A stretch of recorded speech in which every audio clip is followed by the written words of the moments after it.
Hello. Hello, everyone. This is Joshua, and this is Travel Unpacked, the podcast about all things travel, from deep dives into destinations to stories from travelers like you and behind-the-scenes insight from amazing teams that create the tours at Collette. Travel Unpacked is your ticket to the world, and in today's episode, I am so excited because we are going to dive into the wild heart of Southern Africa with Suzanne Stavert, the amazing woman behind Adventures of Empty Nesters, and she's going to share some incredible experiences that she had on our tour, the Wilderness of Southern Africa Safari. Now, before we jump in, we just want to say that Kelsey's not here on this episode, and she would be very upset if we didn't mention her. I think she said that literally last time, that we had to acknowledge that she's not here. She is actually out in Sicily right now, enjoying beautiful Italy. So I am a little jealous of that. I will say that. I'm so jealous. I've been to Italy many times, but I have not been to Sicily. I have not been really to southern Italy, and I want to. I hear that's where everything that we know about Italy, the deep culture, the history, the food, I just feel like everything is richer there. But I say that, and as I'm saying, I don't want to undermine Rome and Tuscany and all of these wonderfully beautiful, famous places in Italy that are pretty popular, but I am dying to get to southern Italy. And she's going to have to tell us all about it when hopefully she brought us gifts. I really feel like she should bring us gifts. Oh, absolutely. Why wouldn't she get us gifts? I know. That's exactly what happens when you go on a trip. You have to bring back gifts for your coworkers or your fellow podcasters. Totally. Are you going anywhere anytime soon? Well, this summer, so we're starting to make plans and we're going to Greece. We're also going to be going to Dublin and Ireland, all around Ireland with my mom for her 60th, and then Greece with my husband's family for a family trip. So I'm looking forward to just getting away. Well, that's exciting. Greece is like unbelievable. Have you been before? No, never been to Greece. So we're going to fly into Athens. We're just doing this as a family trip. We're going to do a couple days in Athens, go to the Acropolis, and then we're going to ferry it over to Mykonos for 3 nights, and then take another ferry over to Santorini for 5 nights. And we're just going to enjoy the island life. That's awesome. So Greece is part of the Mediterranean. So pop quiz, Josh, what countries are in the Mediterranean region? There are so many different countries in the Mediterranean region that I can't even name them all. Italy, Croatia, Sicily, France, Spain. You'd be surprised to know that part of Morocco is. So there's that. There's Turkey. There's a lot that really encompasses the Mediterranean. But I think when people think of Mediterranean, they definitely think Greece, the Mediterranean diet, Mediterranean food. So I will be living that Mediterranean lifestyle. Oh, I'm jealous. I love Greece. I love Ireland too. So your summer sounds exciting.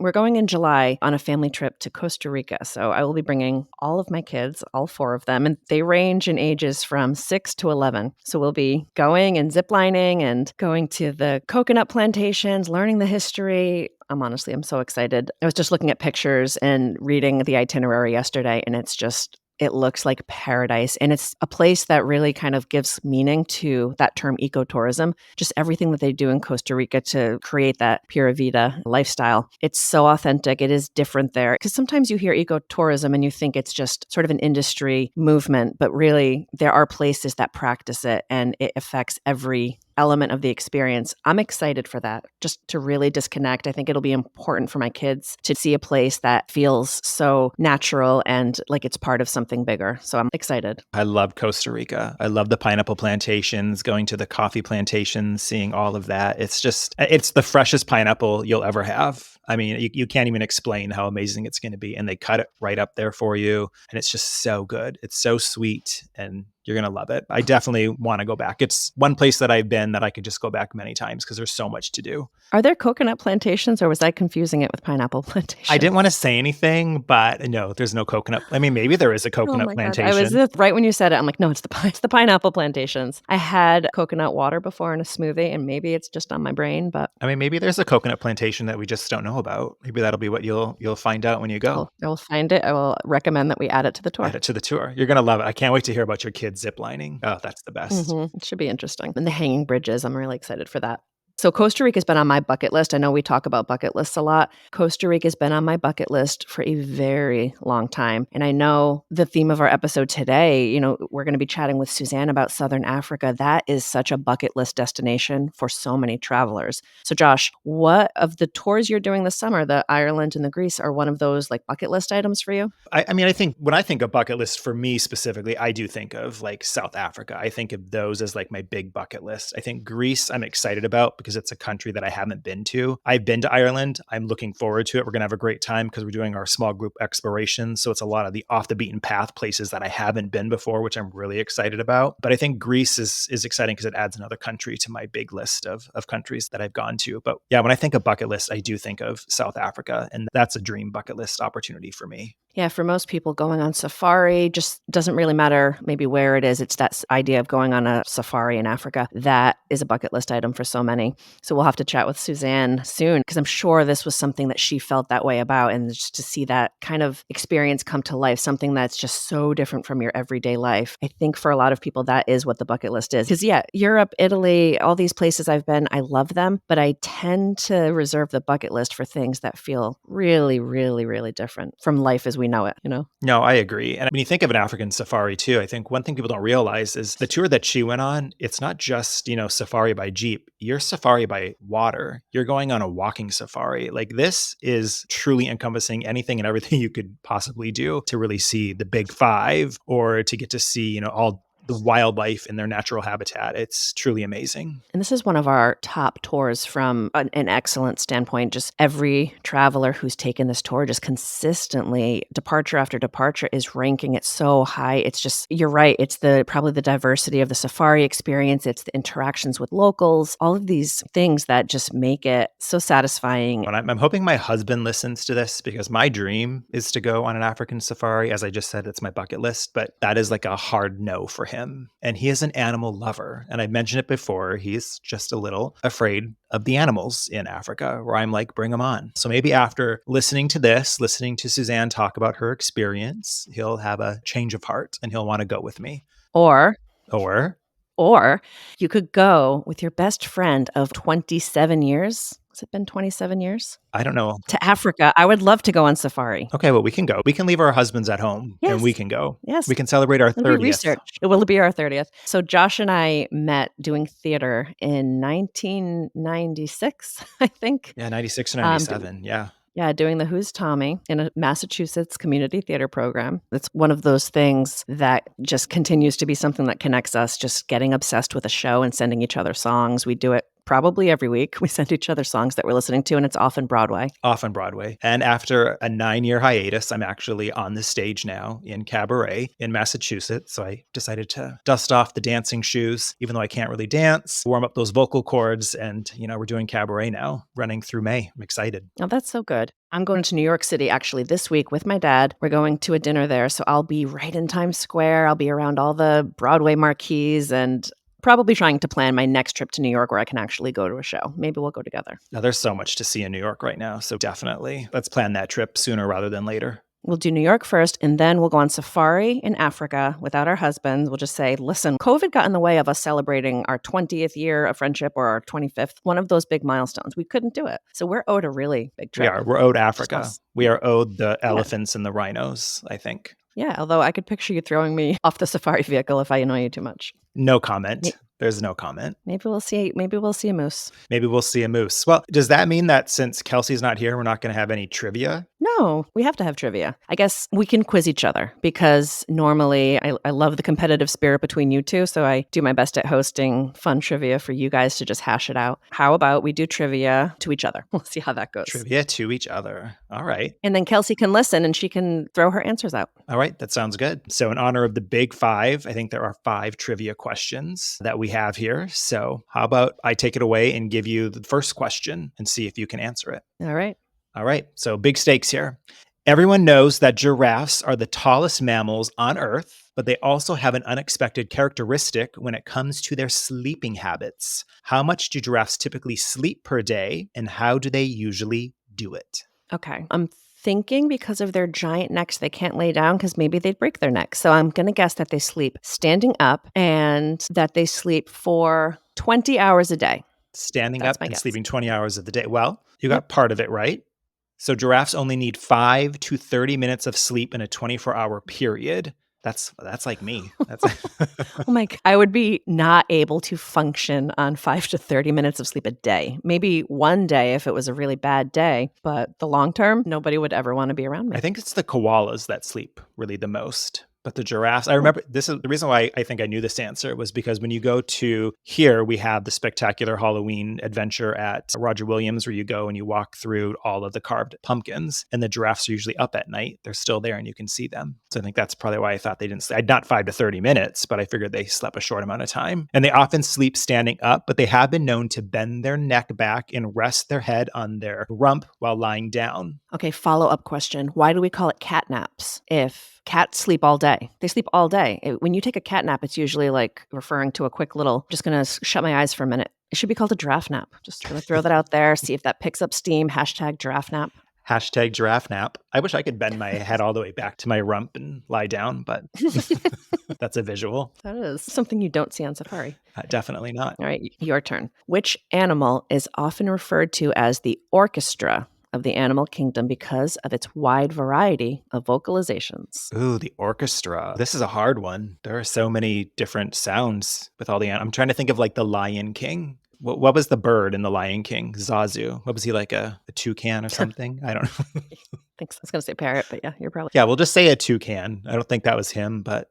Okay. You can tell we love Broadway. I have to tell you, Josh, not everything is like Broadway musicals where, the characters in The Lion King, I know there's orchestras playing when they're on screen, but no, it was not the toucan or a bird. It's the African elephant. So this is crazy. The loudest recorded elephant calls are around 117 decibels. So basically as loud as construction equipment or a rock concert. That's loud. I would never have guessed that. I was thinking maybe like hyena, but they just have a loud. I guess that's just a loud versus different vocalizations. Nobody would call a hyena an orchestra because they're just annoying, right? They're definitely annoying, especially in The Lion King. They're the bad guys. All right. Oh, I wish I had this one because I would have gotten this one right away. So this should be easy. The term Big Five was coined by hunters, but now it's used by safari goers. Can you list the Big Five? And because I know that you love to study, I know that you love schoolwork for extra credit, can you tell me which one of them cannot roar? Oh, God, I feel really put on the spot right now. The Big Five.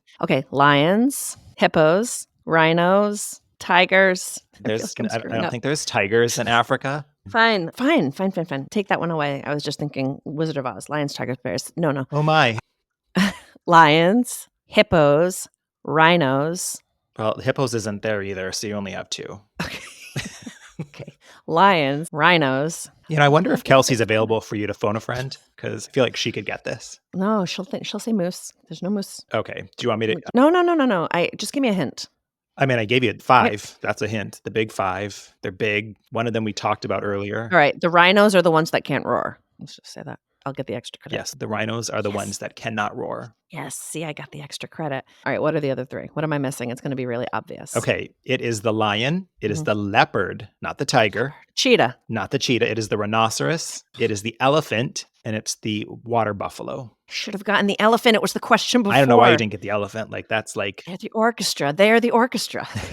They are the orchestra. I would have had them all except for, honestly, leopard. I wasn't sure about leopard. All right. Well, you did okay. You got the extra credit, but you didn't get points for the actual 5. So I got 2 points plus extra credit. 2.5 points then. Your turn. All right. Name the country that has the largest population of white rhinos in the world, despite the challenges of poaching. The country that has the most white rhinos? Ooh, okay. So we are in Africa. Obviously, it's got to be a country right in Africa because we're talking about Africa and Africa trivia. I'm going to go with South Africa on this one because it's a big area. You're right. South Africa. So South Africa is home to around 18,000 white rhinos, which is about 80% of the world's total. Well, here you go. This is our last one. So the Big Five, and this is the 5th question. In Zimbabwe, they have the Big Five. Oh, so we're still in the Big Five for you. And one extra special animal, even though you couldn't get the Big Five, that is often added to the list, making it the Big Six. Can you guess which animal it is? It is definitely not the tiger. It is not the tiger.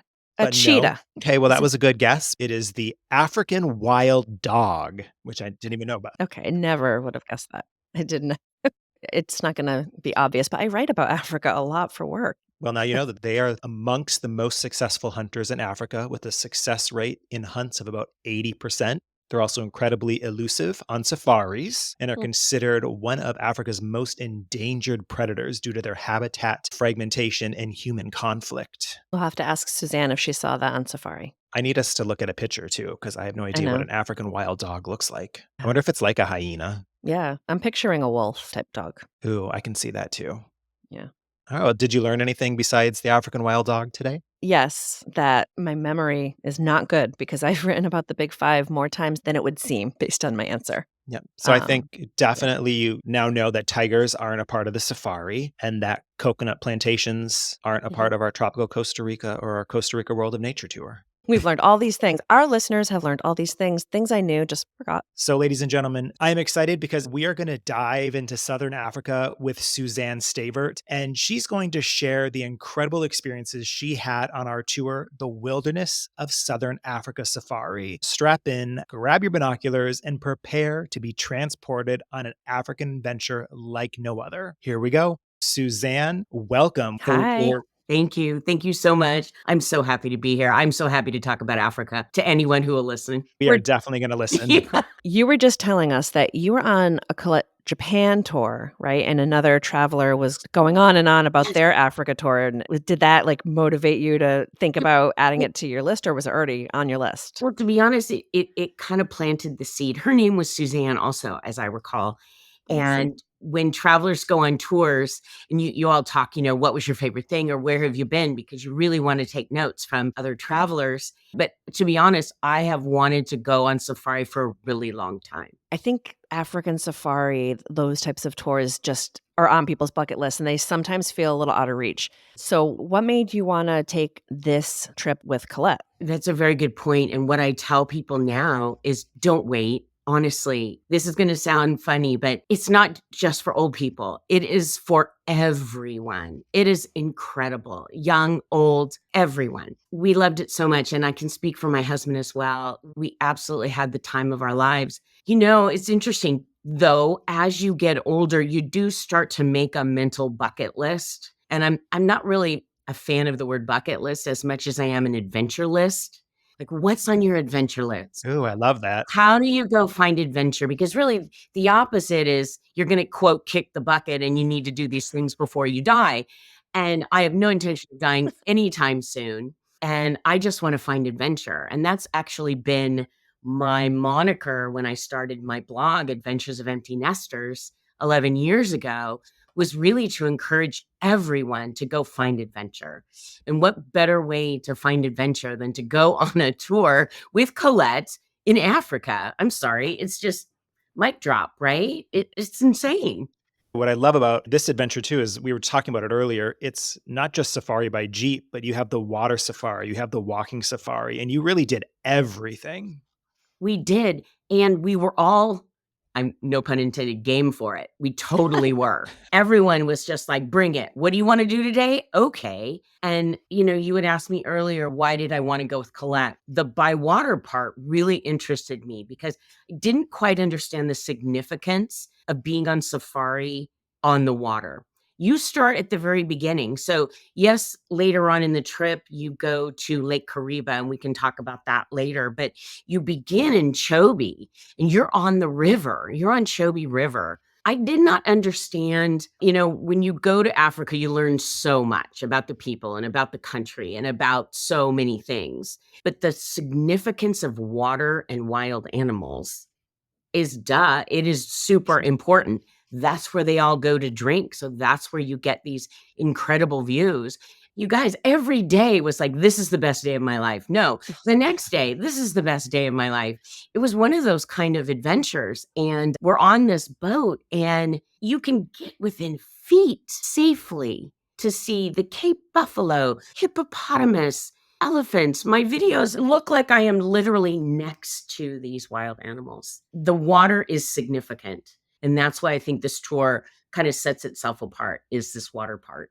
And it seems so beautiful, just the safari part that's on Lake Kariba and the boat, the people too. You meet so many more locals, I think, through that experience and get to experience more of the culture. Well, and if you liked it, we can touch on the Lake Kariba part because it doesn't mean anything until you go there, right? Lake Kariba is the Mhm. largest man-made lake in the world. It is massive, like an ocean. And they did this to help the animals and to help the locals. And Samantha, who I could talk about forever, was our tour guide. And she's an incredible human, and her backstory is amazing. If I may plug my own podcast, Travel Connections, I did interview her, and she is a magical person. But because of her connections, travel connections with local people and experiences, we were able to go to a camp. I didn't quite understand the significance of it when we did it. So imagine us on this very large, which is like a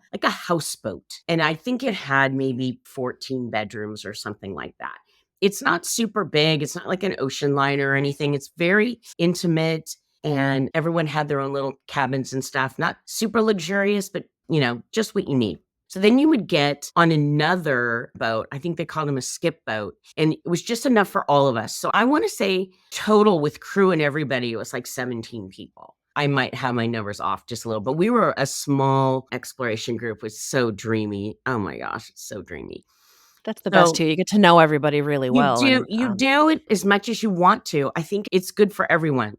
So we go to this island, and oh my gosh, it was magical. So we get there, and these children are running towards the boat, and they're waving, and they are adorable. Most of them are like 5 to 11 years old, that are the ones that are running to the boat, and they want to hold your hand, and they want to look at you, and they want to do the peace sign. And I've said magical about 20 times already, but extraordinary. I wish I had my thesaurus in front of me so I could say more amazing adjectives. But the captain and the leader of the camp took us around, and they're fishermen, and they explained how they make their huts and how they made the bricks for the huts. And then one of the guests did actually pick up a brick and start to help build a hut and everything. But you could see how they dried their fish and what they did with their nets. They were super proud of how they built their nets. And I would have never had that experience ever in my life if I hadn't gone on this tour with Collette. Those are the kinds of things that are so meaningful for me. And that's what I say about this tour. I know that there are people at Collette that are incredible that manage to create these tours. This is extraordinary. I got to do things I would never do in my life because of going on this tour. I get teary. It's amazing, you guys. Sorry, I've been going on, but that experience at the camp was so unusual and so unexpected. My photos are crazy. They're so great. It sounds so special. I think that's sometimes when you get that local touch. So many of our tour managers are from the area, or our product designers who create these tours. They're local experts. They're destination experts. They live in these areas. So that makes such a difference because the experience isn't this cookie cutter experience. It's not something that you could Google and be like, I'm going to do this and then this. Yeah, you'll see the must-see sites anywhere that you go. But when you have someone who understands the destination or grew up in the place that you're going, it makes all the difference. Like just everything that you get daily, as far as having someone who can relate it to their own life, the history, the stories, it just brings it to life in such a magical way. And I'm using the word magical, but it does. That's very true. And it's interesting. All of this social media that I've been doing, and I've done some, but I have so much more. I have had people come out of the woodwork, literally asking about this. This has always been on my bucket list. What do you think I should do? Why should I go with Collette? And I'm writing emails back to people saying, you're going with Collette because they know what they're doing. You guys have been in business for what, 105, 106 years? Going on 107 this year. Oh my goodness. And, I'm so proud of knowing everyone at Collette and having this long-term experience with you and relationship. And I trust the product that they put out. And, I have a lot of choices. I'm a very lucky podcaster and travel writer, and I've been able to work with a lot of people. And I'm just so thrilled to have been on this tour. I think sometimes people who feel like very confident travelers like yourself who travel a lot might go somewhere like Africa or Asia or somewhere that feels more outside their comfort zone, just a very different culture and language barrier. They might prefer to go with experts. And that, you're right, it's what we've been doing. We've been running tours in Africa in particular for 30 years.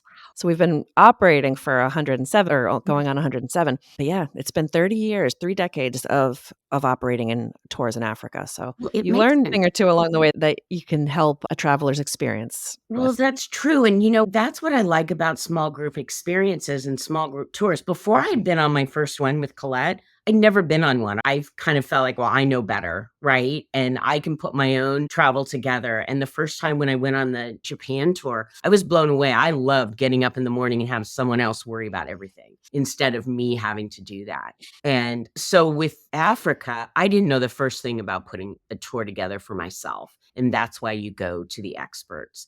In the morning, she would give us a little, like a snapshot into what was going to happen the next day. And not too much, because you can't overload people with too many details, because it doesn't make sense until you're actually experiencing it. And so you would get on in the morning and you would have your tea, and you want to talk about a game drive. You want to talk about what it feels like to be on a game drive.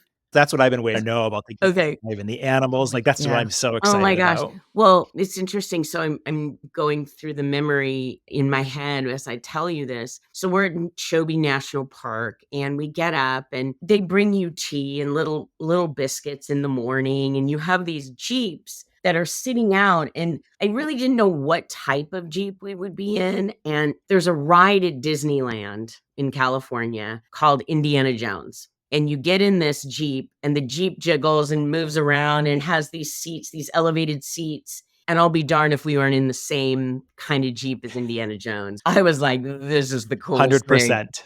So flipping cool. And so you get started. And here's the funny part with it. The first time you ever go on a safari, the first animal you see, you think, this is the greatest thing I've ever seen, right? Because you've never seen a wild animal before. So you see the impalas a lot. And you don't know that you're going to end up seeing thousands of them going forward, or elephants like everywhere you look. It's just insane. The first time we saw a lioness within the first like 12 minutes of arriving in the park. The guides really do know where the animals are going to be or might be. They don't always, they don't always know, right? You don't know what you're going to come up on, but all the guides talk to each other. So that's why these experiences kind of explode, because, another guide is communicating with another guide, which communicates with ours. And then we kind of go there to go observe what it is they found. And just seeing these animals up close, I was in tears. It was amazing. There's just so much emotion when you're going on safari and you're able to see this for the first time. It never got old. And then we kept having experience after experience. I would have thought they were kind of unusual because there were so many. We saw zebras, we saw giraffes. And I have a story for you name an animal, and I will give you a story or two that goes with the experience of seeing them. But safari, you get bit by this Africa safari thing and you want to go again. I was already like, how can we do this again? Ugh, I love that. I think it's just, like you said, seeing the animals, feeling the warmth of the sun, the smells of Africa, like everything surrounding you is just, it's truly, as you say, magical. And it definitely makes me want to go. I love that you said it never gets old, because I know on this tour, you go on a lot of game drives. And you're on safari, as you said, on the water, by land. There's safaris on foot, right? There's walking safaris too on this tour. So I love that you said it never gets old, because there's something new to probably experience and take in every single day. Well, it's true. And most often you go twice a day. So you do a morning drive. So there's reasons they know where the animals are. They know what the animals are doing. And I think in the afternoon, they're kind of, I don't want to say lazier, but they've eaten and then now they take a rest. And so there's a lion story. You want to hear a great lion story? Yes. Yes, please. So, okay. So the King of Beasts. So there are different prides, and we came upon a pride of lions. It was like 13, which is fairly large. Listen to me. I sound like wildlife expert, which I'm not. But anyways. More so than us. Yeah, well, I'm very fortunate. So the day before, let me create the story for you. The day before, in the distance, we could see that there was a small elephant that had been killed. And it was quite a sight. It was kind of hard to see, actually. It was pretty far in the distance. So you weren't seeing gory details, but it is life. This is life in the jungle, life on the plains. So anyways, we saw a couple of lions going up to feed, but you see the vultures and you see the other animals in the kingdom waiting their turn. It was like one of those Wild Kingdom moments where you got to see what really happened in the wild, right? So now you know that this kill had happened maybe the day before, if we had to guess. And so you got to see that whole experience, which was remarkable. So we're like, ooh, look at that. We come around a corner and there are this pride of lions. There had to be 10 of them. And they are flopped on the sand. They are passed out, literally on their backs, on their sides. They looked like, this is my description of them, passed out fraternity boys after a party.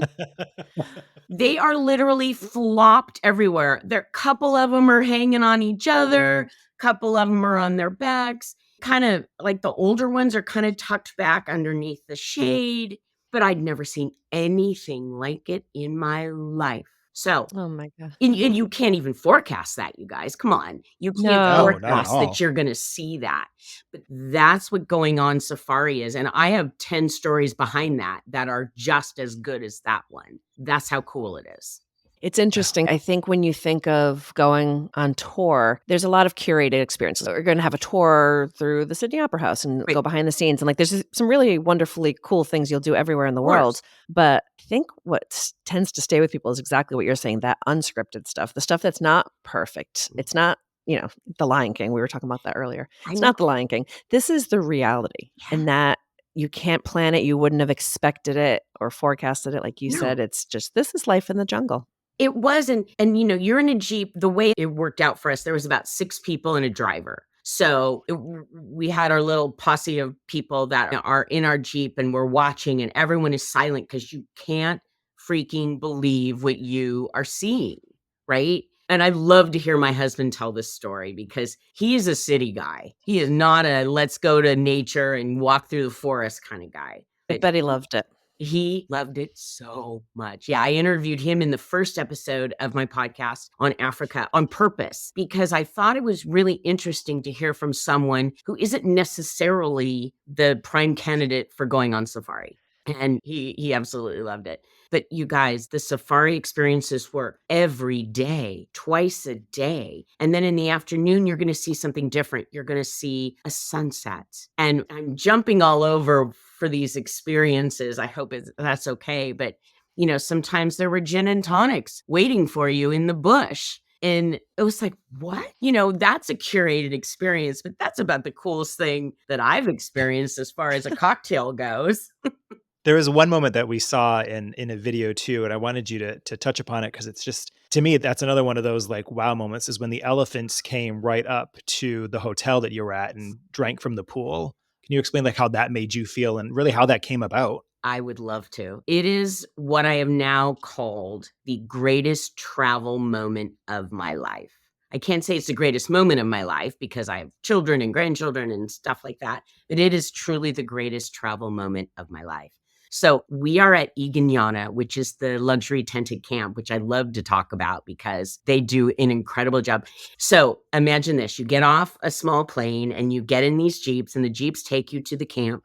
And as we're coming up to the camp, I'm going to get to the elephant part. I just need to set the scene. So we're driving in and the local people and the people that work for the camp are all lined up and they are singing and dancing their local music and their local songs, and they are welcoming us. And back in the 70s and 80s, there was a television show where there was Mr. Rourke, and it was called Fantasy Island. And he would come out and he would say, welcome, that kind of thing, right? So the leader of the camp comes out and says, welcome. And you see this beautiful tent that is literally built into the landscape. So there are trees coming up through the tent. But when I thought about a luxury tent, I was thinking it was like dirt floors and I don't know, pretty rustic. This is not that. The owner of the camp, Terry Anders, he says it's simple luxury, and who I also interviewed, and he is a delight. Oh my gosh, he's such an interesting man. So this camp, there's a bar, there's a lounge, there's a place for you to eat. There's like a central camp where the Wi-Fi was. So you do have Wi-Fi if you needed that. It wasn't a super big focus, while we were there in the wilds of Africa. And then you had your own tent kind of down the way. So we arrive, we kind of get settled in, and they built this beautiful fire for us all to sit there with, like, picture these like canvas director chairs. And so you would look out on the plains of Africa. And I thought, this is what I thought Africa would be like. honestly. If I had to envision that in my brain, if I ever dreamed of what Africa was like, that to me was what the scene looked like. So there's a pool, there's a beautiful pool over to the side. There's a great big area. And then they built like I don't even know what you'd call it. It's not a fence, but it's like a bramble of big, spiky, twisted branches that are to keep the animals away, in theory. So, anyways, we're just sitting there and we're sitting by the campfire. And Samantha says, why doesn't everyone kind of go around the semicircle and tell us a little bit about yourself? And so now it's dusk, but it's not dark. And one of the gentlemen was talking and sharing or whatever. And all of a sudden, we see like 12 elephants. I couldn't even count, but it was way more than 5 and almost more than 10 come silently. How do elephants walk silently? I don't know, but they do. Trust me, they do. So they all come walking up slowly, and all of a sudden they're standing. I could have thrown a rock and hit them. They were that close. Okay. Samantha has her back to it. And we're kind of like, Samantha, right? I am absolutely blown away. And evidently they do this almost every night at this camp. I learned So this Samantha was probably expecting it. Well, Terry said that they don't do it every night, but this group, and I think this group is called the presidential herd. It's not a group of elephants. It's a herd of elephants. And this herd of elephants has become familiar with Iganyana. They're still wild animals. Do not mistake me. They are wild animals. But they walked up. I couldn't believe my eyes. Couldn't believe my eyes. I couldn't have dreamed of a scenario like that. So Terry walks over and I'm just like, I'm trying to hold it together. I can't believe how amazing it is. So I've got my phone. He goes, give me your phone. I'm like, okay. So Craig and I have our back to it and we're taking pictures and everyone's taking pictures and everything. And the largest elephant kind of makes a trumpet sound. And my husband starts tearing out the opposite direction. And we're like, no, slow down, slow down. So the city boy was startled by the elephant trumpet. And Terry thought that was the funniest thing ever. He's like, no, Craig, you got to go slow. You got to go slowly. But he says to me, they're going to go to the pool next. I'm like, what? He goes, no, seriously, they're going to go and they're going to drink out of the pool. Why would they do, it's like, none of this made sense to me, right? He goes, go over there, take off your sandals and put your feet in the pool. And I said to him, oh, I don't think I can do that. He says, you are perfectly safe. You need to do this. I'm like, okay, I'll be darned if those elephants didn't come. There was probably about 4 or 5 of them, even the baby, and they were drinking water out of the pool. He says they like the blue pool water better. So imagine this pool that's like one of those, what do they call them? The edge kind of drops off. The name is escaping me right now. I'm too involved in my elephant story. So right below it, they built this trough for the elephants, but the elephants don't drink out of that. They drink out of the pool. So these elephants, they would change places. So the big ones would come, the mama would come, the baby would come, they would drink. You guys, they stayed there for 3 hours. They didn't leave. Oh my gosh. And people are eating dinner. Dinner was right by the pool, right? I'm like, who can eat dinner? I was walking around, I'm filming it. Like I said, it was the most amazing travel day / night of my life. And that's surreal. And you can't put that in the itinerary. You can't say, and then you might see that because you can't guarantee it. I'm glad they didn't tell us. I am so glad they didn't tell us. Yeah, what a surprise, right? What a like, it's a meal that you'll never forget. Unbelievable. And they were all so gracious. And that is where we also had the walking tour. So didn't know that was part of the deal. And so Terry is quite an expert. And it was really fun to go with him. And he showed us this tree that was really twisted. It was like on its side. And we're like, what's up with the tree? And he says, well, he goes, it was an acacia tree. So the acacias are the trees that you associate Africa with. They're kind of a canopy tree and they're very common in Africa. So this is an acacia tree in an acacia grove. And what had happened is over the years, the elephants would take their trunk and twist it to get the leaves off. So it would end up twisting it and it grew into this almost like a corkscrew, and it grew another 20 feet that way. So it was completely twisted. And so you would have never seen that had you not been on a walking safari. And then, the elephants are so prominent in Wenge, which is the park that we were in Zimbabwe. And so there is elephant dung everywhere. And it's so funny. Do you know what elephant dung smells like? I can assume, but It smells based like on the fact that you're grass. asking, I'd say no. I know. It Oh, actually grass. smells like grass. So he Really? was holding it in his hand and he's like, smell it. I'm like, really? And I did.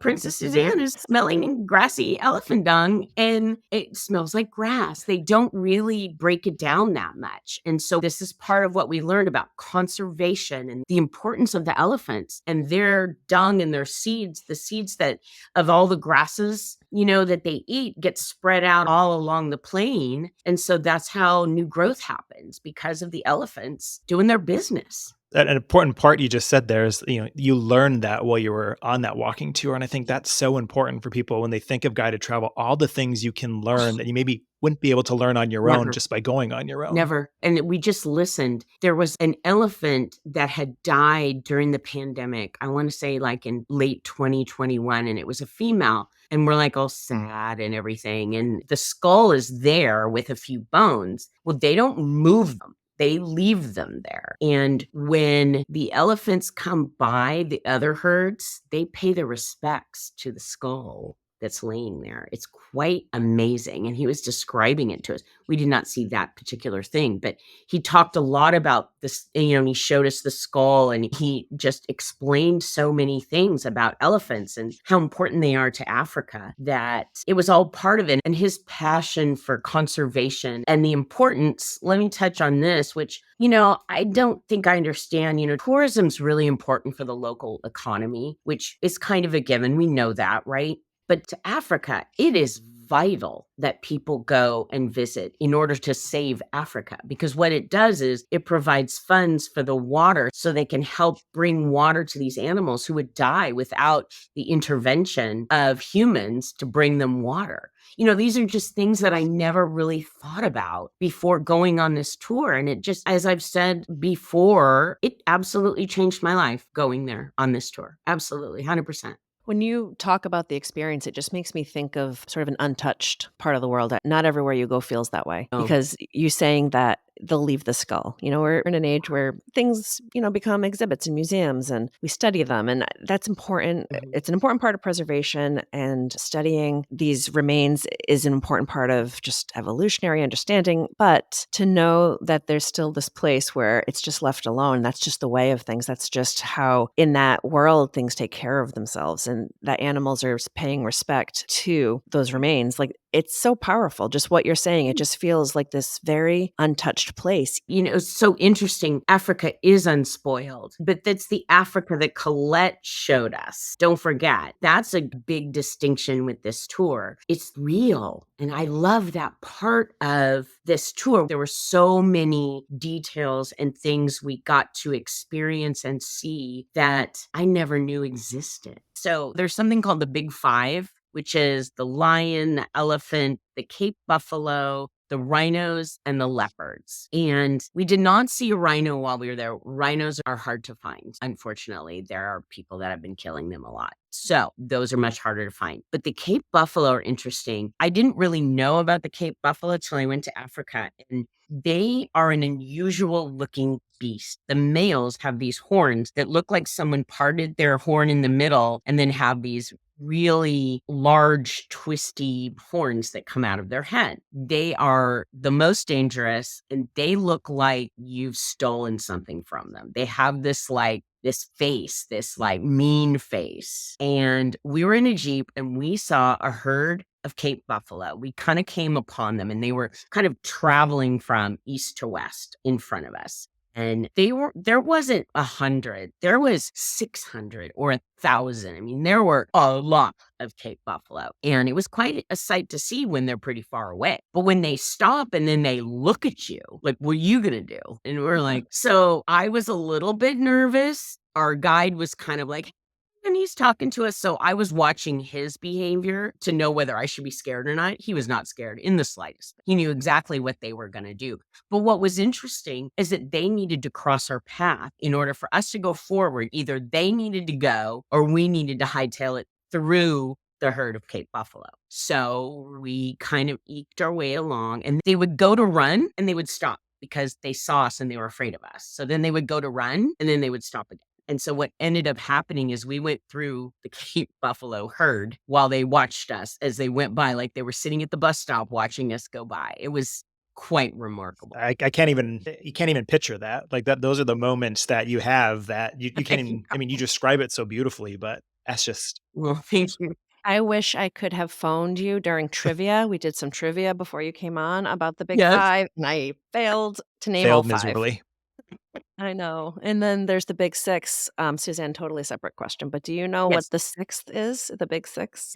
We I didn't don't either. It know. was the Tell me. African Josh. dog. Yeah. Yeah. Or African wild dog or something like that. Oh, the maybe. spotted dog. Sure. Well, it used to be the See, wild you're dog. teaching Now us it's called already. the spotted dog. Oh, see, you know all of this. It's because So you went. Well, hello.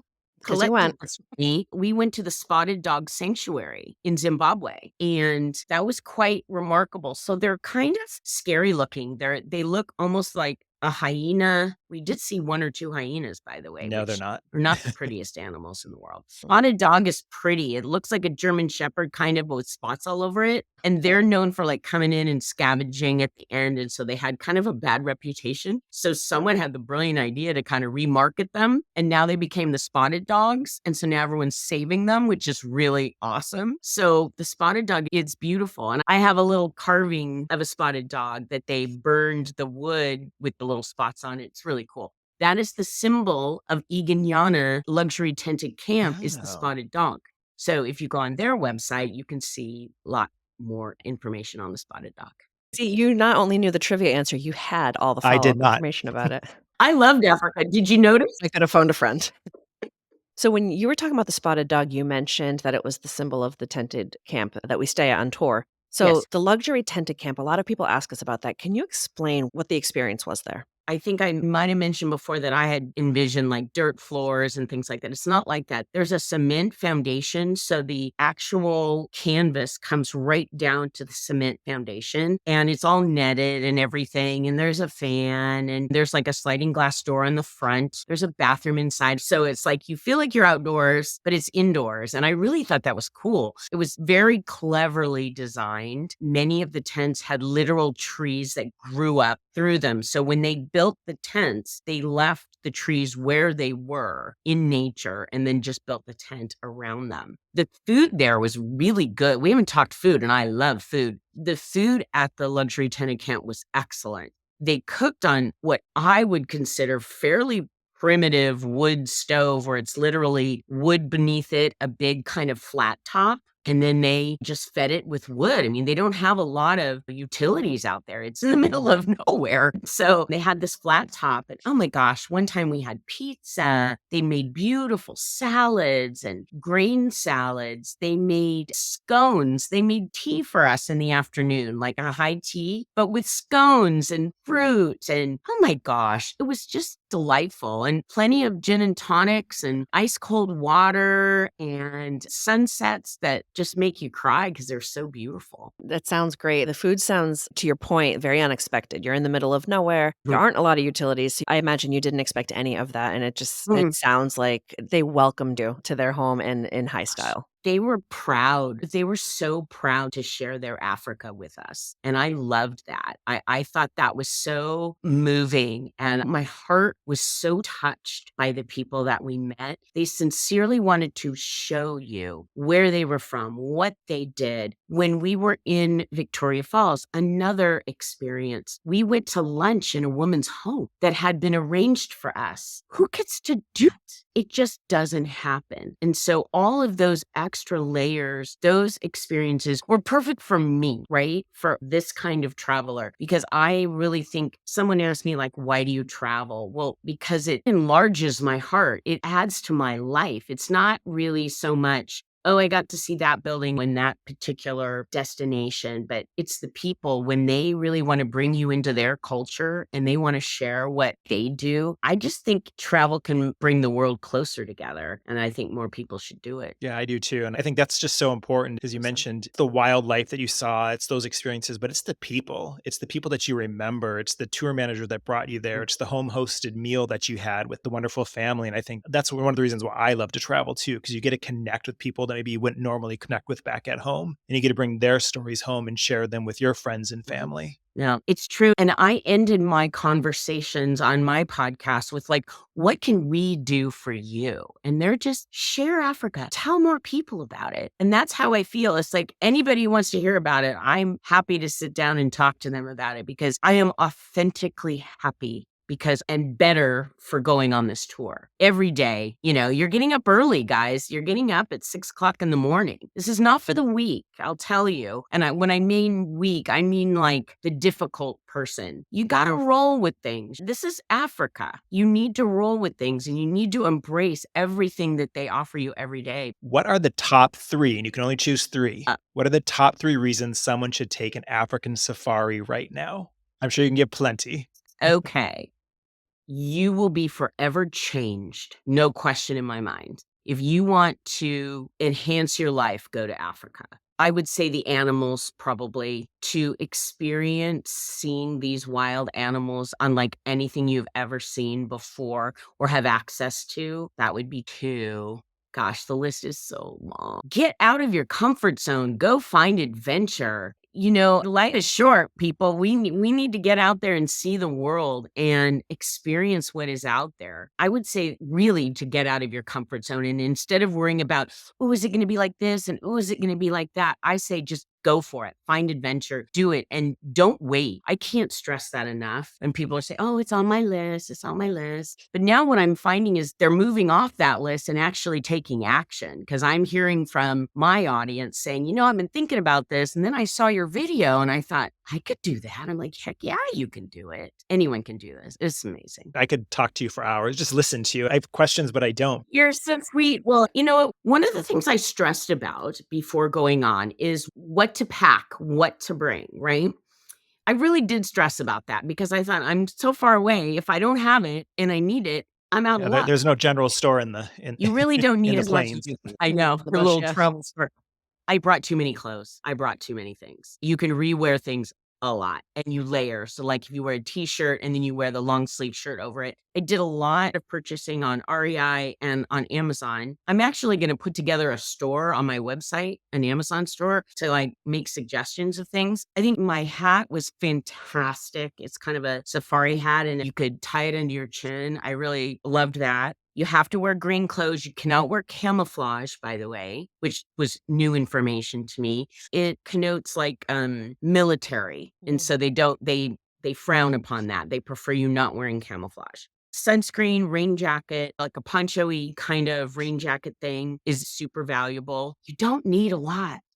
I really brought too many clothes. So keep that in mind. It depends on when you go. Sometimes they say it's cool in the morning and then warm in the evening, but it really wasn't that cold. It just kind of depends on your tolerance for cold. Oh, and sometimes there's no blow dryers. Like most of the time, I had kind of wild hair most of the time, but it's like, I'm in Africa. Am I going to be perfectly, all well done and everything? You're in Africa, for goodness sakes, right? Wild hair, because you're in the wild. Yeah, It was your the African lion look. Yes. Lion luck. That's right. Well, suffices to say that this tour did change my life. My photography. I am a photographer, and I have to tell you how inspiring to actually see these animals in the wild and be able to take photos. I was squealing. It was remarkable, truly remarkable. A once in a lifetime, hopefully in my case, more than once in a lifetime, because I want to go back so bad. I think that's the beauty of talking about tours like this, like in a really authentic, real, truthful forum, is that you really do hear the real information. It's not in a brochure, right? I mean, you can look at gorgeous photos and you guys have, Collette has obviously